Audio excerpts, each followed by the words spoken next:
The overhead projector is a versatile piece of equipment which you will find in many classrooms today. Once teachers become accustomed to using the overhead, they find it very difficult to do without it. It's a very creative and exciting way in which to present ideas to your students. I hope you will consider using the overhead in your teaching. In this program, we're going to look at the advantages of using the overhead projector. We're going to look at how to design and make transparencies by several methods. And finally, we're going to look at some classroom uses, those ways in which you can use the overhead in your teaching. For example, a plastic sheet which has no attraction at all to a magnet will nonetheless transfer the magnetic properties. If we sift iron filings onto the sheet with the magnet beneath it, we can see how the lines are formed. The overhead projector offers distinct advantages in teaching. The stage of the projector gives you a great deal of flexibility for performing a variety of demonstrations. Many of these demonstrations can be seen better this way than they can when performed under certain other types of classroom conditions. North pole on one end and a south pole on the opposite end. There is one theory that is used or must be understood before magnets. The large aperture of the projector will permit easy use of large transparencies, which can be made ahead of time. A pointer can also be used to emphasize certain ideas on the projector itself. This projector is used in the front of the classroom. This permits the teacher to face the students and maintain visual contact with them. It's also used in a lighted room. You might find that ambient and direct light needs to be controlled to some extent, and sometimes the placement of the screen will make a difference in this regard. The projector might also be used as a chalkboard substitute. By writing on the stage of the projector, you will be able to create ideas and present points very quickly and very easily to your students. As you can see, the overhead projector offers a great deal of versatility in the teaching which you can do in your classroom. Sometimes you have messages that you want to present over an extended period of time, and therefore you may want to consider extra design time and extra work in making the transparency which you're going to use. There are some things which just do not change radically over a period of time, and therefore the transparency which you make has long-term use. The earthworm has really not changed radically over the years. Therefore, this transparency, once it's been created and can be used in teaching, can be used for many years to come. The same may also be true of some maps. In this case, the map of Germany, which I made back in the 1960s, is still appropriate today. I think that what you will find here is the fact that you can increase your teaching base and the efficiency of your teaching process by creating transparencies which have long-term utility to them. Whenever making any transparency, one of the considerations, however, is legibility. Many people try to use transparencies which have been made with a home typewriter. It's just too small. It does not show up well at all. Others will try to use a primary typewriter, and sometimes this works, and sometimes it is not as effective as some other means of creating your lettering. In most instances, it's probably not the best material to use in creating transparency if you're interested in legibility. Many teachers will develop unique techniques, ways in which they can present materials to their students that are very effective. Sometimes you have a transparency where you need to present the whole idea. The transparency itself does not lend itself to simply disclosing one idea after another, but you need to get the whole point across to your students at one time. Therefore, one of the techniques is to use an entire transparency. However, there are cases where you may not want to do this. You have information where you want to reveal only one point at a time. By using a sliding mask, which is nothing more than simply a sheet of cardboard, you can slide down over the transparency, revealing only one point at a time. Thus, you hold the attention of your students and present the points as you want to develop them. Disclosure techniques can be varied a great deal, and in some transparencies, you may find that you want to use what we call an area mask, where certain areas of the transparency can be revealed one at a time by simply lifting off those areas which have been covered up by the cardboard itself. Whichever disclosure technique you want to use for your teaching is perhaps the best one that you should use, simply because we adapt to whatever meets our particular needs. In some cases, transparencies are made with what we call a base cell, base information, and we use overlays where we can add information to our transparency. In this way, again, we're creating excitement. We're keeping the students awake. We're also making sure that our presentation is very effective. Whatever disclosure technique you use, I think you will find that in all probability it will add to the quality of the teaching which you're going to be doing. We need now to consider something about message design. How do you select the information? What do you do with it? Well, after you have selected the subject that you want to make into your transparency, you should reduce it to its simplest elements. For this purpose, I would suggest that you develop what is known as a thumbnail sketch or a layout. Make several sketches on a sheet of paper. This way you will be able to find out exactly how to best present your information to your students. So far, we've looked at some ideas about using the overhead projector to enhance your teaching. We've looked at different ways in which you can present information. And we've talked very quickly about message design. What I'd like to do now is to begin to look at the ways in which you can create the transparencies, those things which you can do to make your transparencies for your overhead projectors. Taking my thumbnail sketch that I have here, I've sketched out on a larger sheet of paper the idea that I've really selected to use. And in the interest of time this time, I have made a partial transparency, but we'll go ahead and add some other materials to it. Whenever you're doing this, it's best to take your sketch and place it down with some masking tape. This holds it in place while you're working. I will also add my partially made transparency, and again, using small strips of masking tape, I will hold it in place so I can get the information exactly where I want it. I've already added some materials such as this paste down acetate, which will help me to show some of my ideas very clearly. I also have some other things that I want to add to my transparency, such as words. And what I'm going to do is simply put down with rub-on lettering a title for my transparency. Now, I have placed a guideline up here at the top so that I will be able to get the letters on here very easily, very quickly, and exactly where I want them to go. In doing this, I simply take a blunt object such as the end of a pencil point. You can use a ballpoint pen or some other material if you'd like, in order to burnish the letter onto the transparency. This is a very quick and a very easy way in which you can create the lettering that needs to go on the acetate. Remember, of course, however, that two things need to be kept in mind. This lettering is not reusable, and you must pay attention to what you're doing so that you will spell the word correctly as you create your transparency. If you happen to make a mistake, then there are simple ways in which you can correct those, but try not to make one.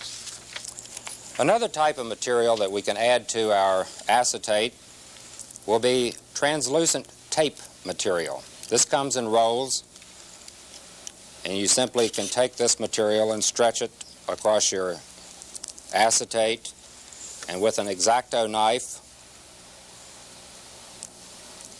or a pair of scissors, you can cut the tape so that it will fit exactly where you want it on your transparency.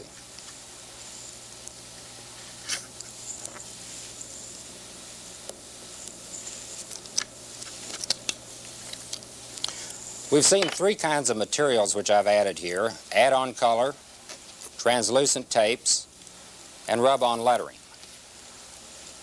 There are perhaps other ways in which you can add materials to the transparency that would be of use to you, such as colored inks, paints, different materials. Let's look at what we've done so far.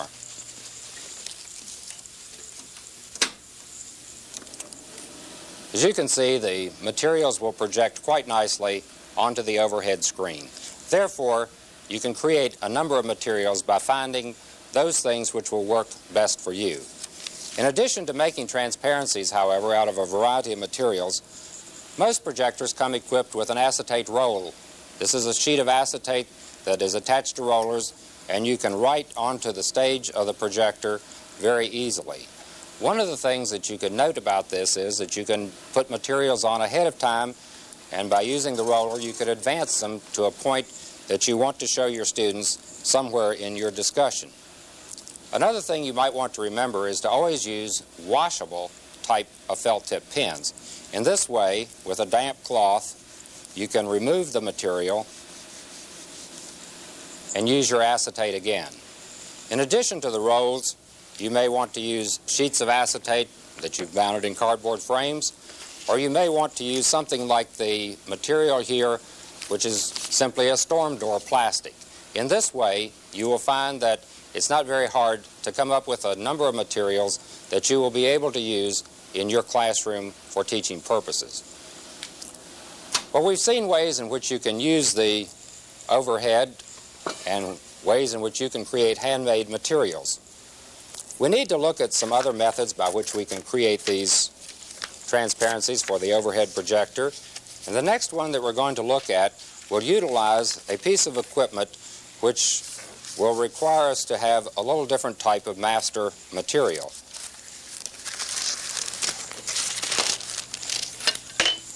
In this case, we have a master that's already been made.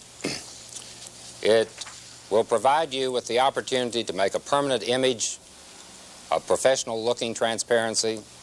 It will be able to be easily and quickly processed.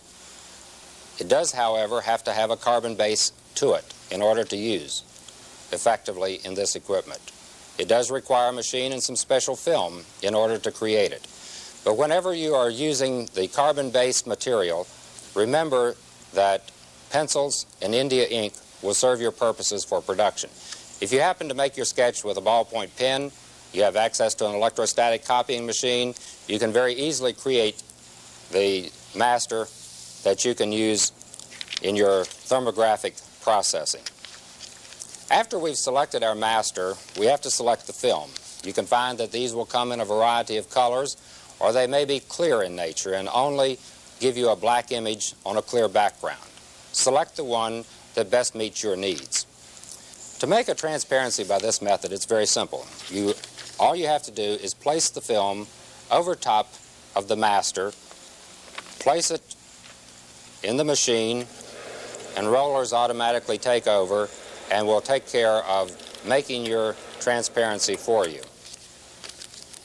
After it comes out, you simply separate the two, and you have a transparency that is now usable on your overhead projector. It's a very quick, very good way in which to create a transparency. After it's been created, perhaps the thing that you would like to do is to give it a more permanent look by making it into a mount. And what we can do is take a piece of cardboard which has been cut into a frame, or you could cut your own out of other cardboard sheets. Place the frame upside down on the table. Place your transparency upside down. And in this way, you'll be able to mount it. And when you do so, it will lie flat on the stage of the projector. All I'm using here is masking tape, which you can very easily apply to the transparency and to the cardboard.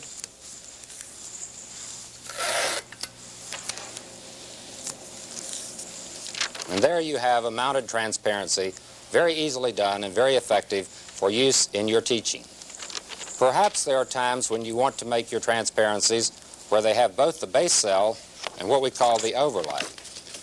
These are sheets of material that have been added to the top of the transparency. You can hinge them so they will fold in place very easily.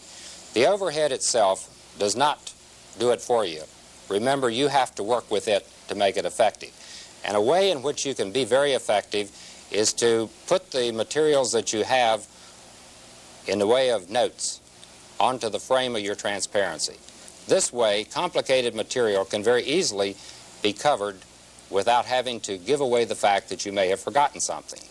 In this way, I think you will find it a very effective technique for working with your transparencies. Thus, the thermographic process is a very easy way to create transparencies, and you can quickly mount them for use in your classroom. Let's look at another way in which we can create a transparency. And what I'm going to do is to drop a piece of film that we've already exposed into this jar. We'll allow the film to develop in here for just a little while, and then we'll see what it looks like. This is known as the DIAZO technique.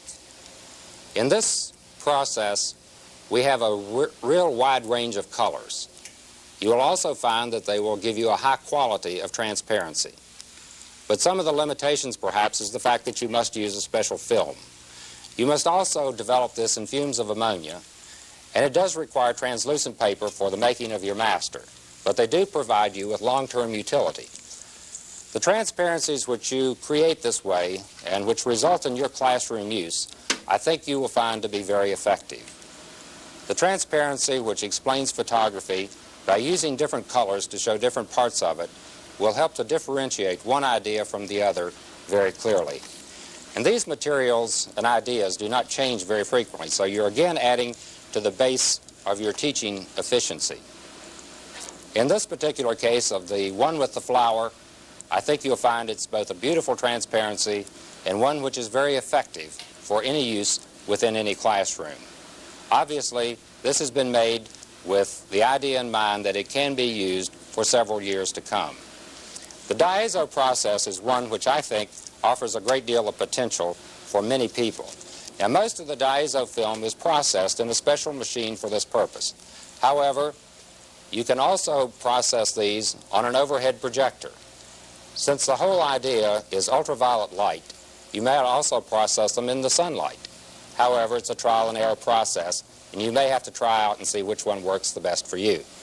Let's see what's happened to the film which we put in our jar, which contained our ammonia fumes just a few minutes ago.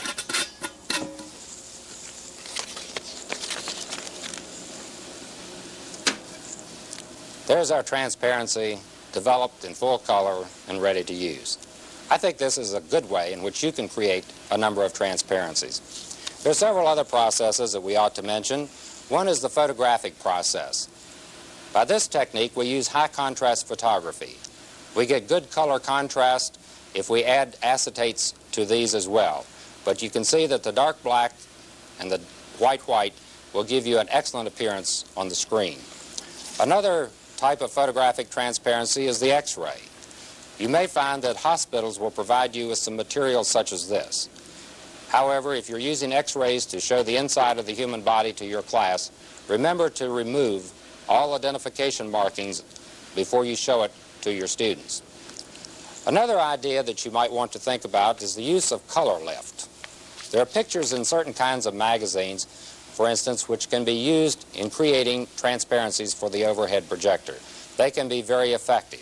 It takes a little while to make them. There's a process by which you can do it, but the end result may be very satisfying as far as the transparency that you want to show to your students is concerned. The transparency came from the magazine, and here is the sheet of paper from which it came. Simply what you're doing is lifting all of the ink off the paper as you make the transparency.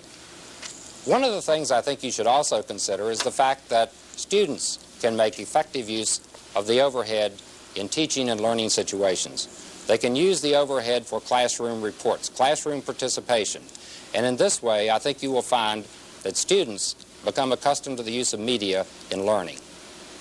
In this program so far, we've looked at the real advantages of using the overhead projector.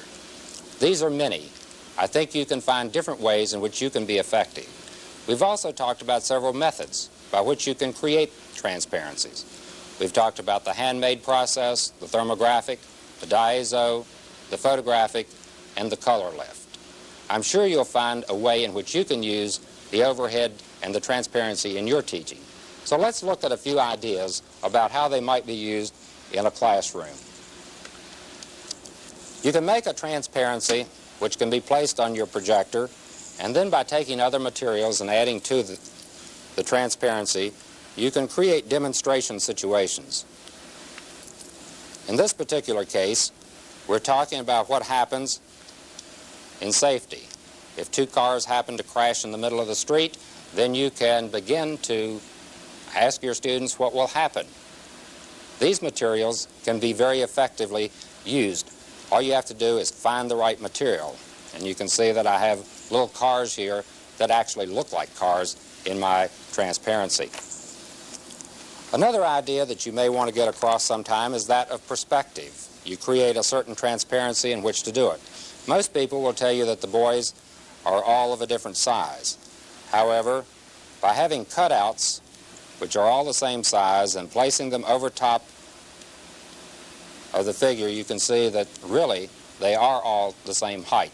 This is a matter of teaching certain ideas to your students that are hard to understand. You might also make a transparency that has manipulative characteristics. Hands on a clock, which you can move around and which you can use to tell time with very easily. Another thing that you can do with this projector is to use chemicals on the stage of it. It's one of the few in which you can do this with.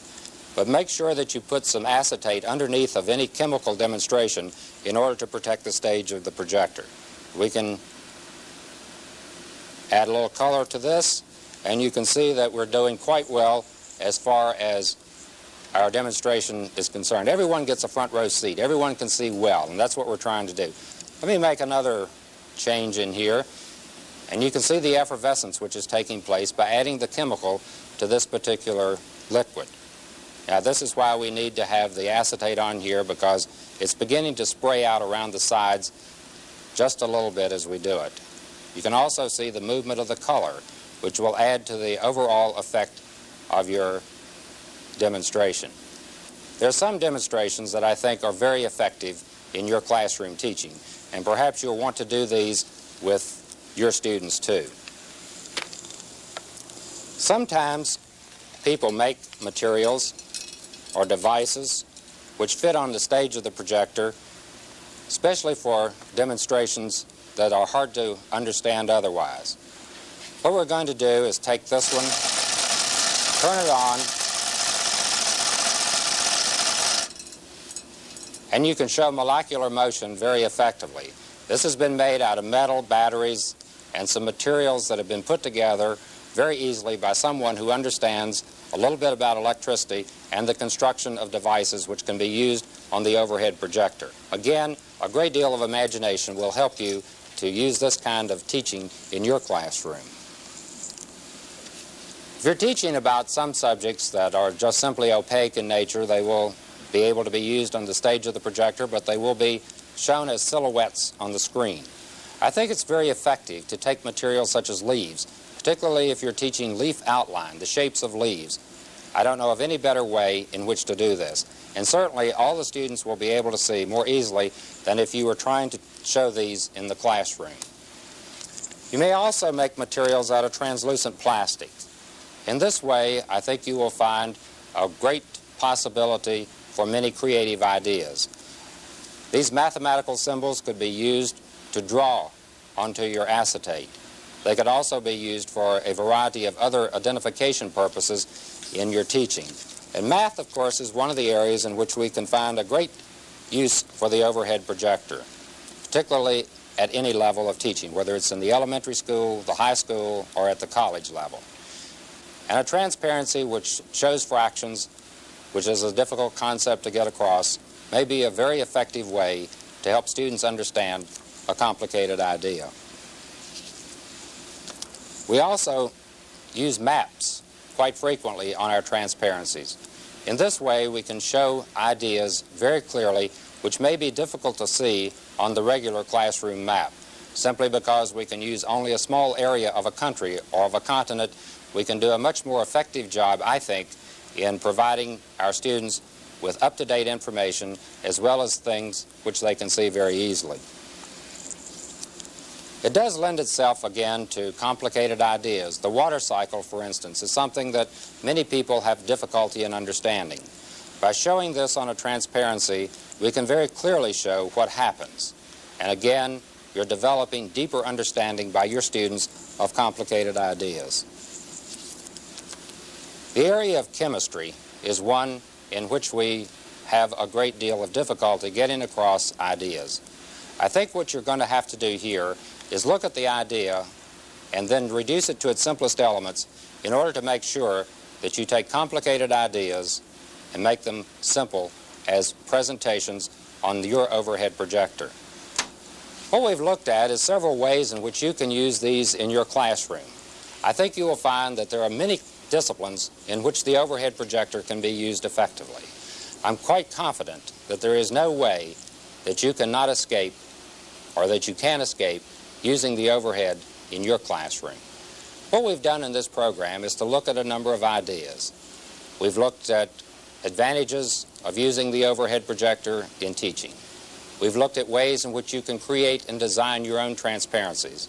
And finally, we've looked at several classroom ways for using the overhead projector in your teaching.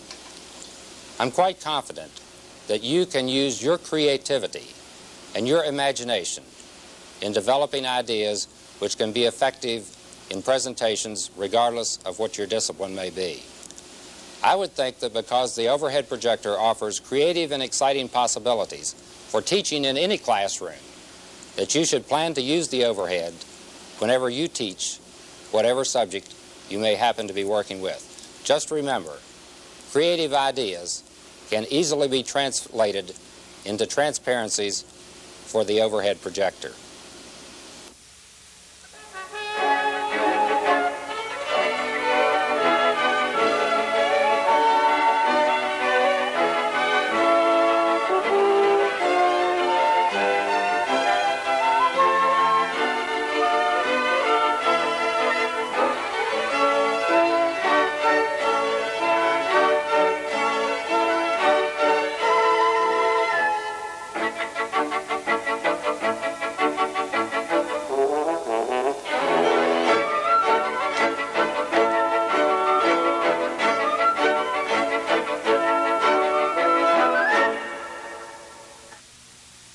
A comprehensive study guide for using media for learning is now available to the public.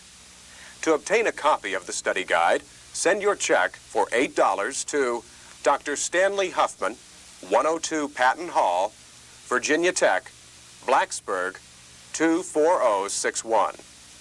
The study guide contains readings, checklists, and previews of the 20 TV lessons.